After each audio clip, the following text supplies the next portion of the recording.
Enjoy 1% merchant commission when you accept Lanka Pay cards. Contact these banks today.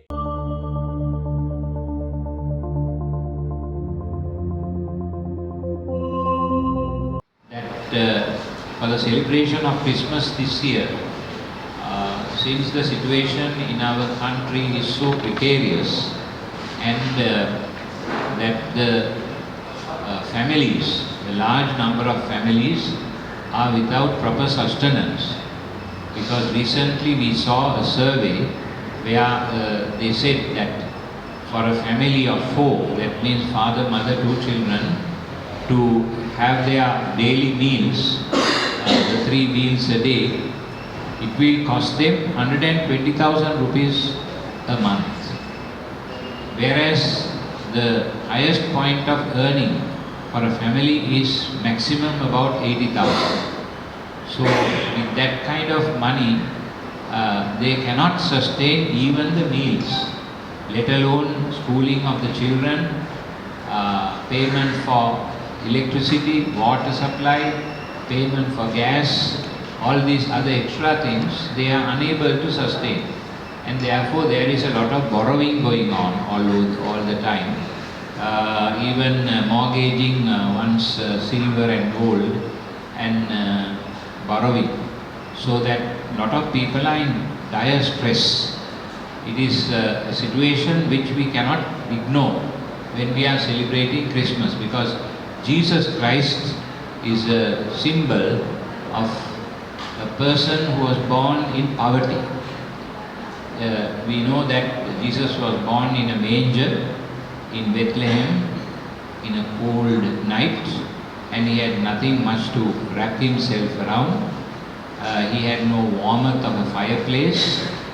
He had nobody to come and see him. In the silence of the night, in that Christmas night, he was born. And he lived a life of a poor person, an average poor family in Israel.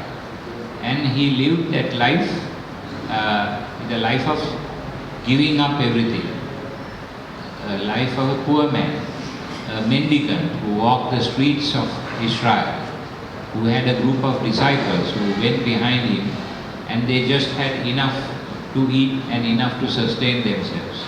So with that situation, when we think of Jesus Christ as the poor man, we must show a lot of respect for the poor during Christmas celebrations.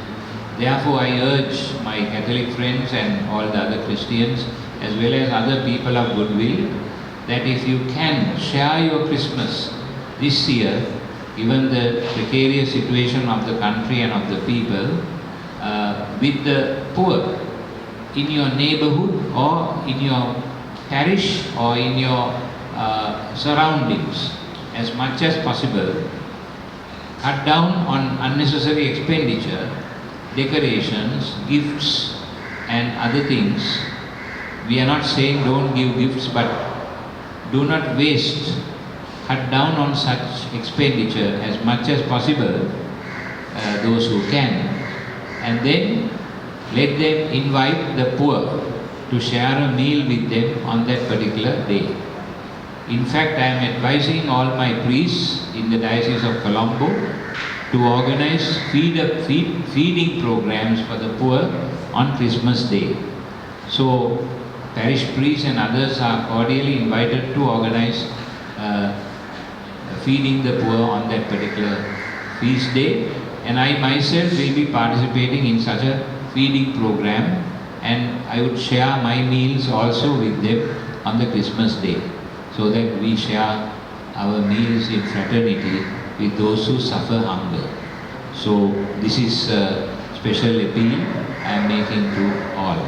And having said that, I wish all of you a very happy Christmas, in the sense of not happiness by eating and drinking and merrymaking only, but especially interior happiness that you can draw by giving up something in order to make another person happy.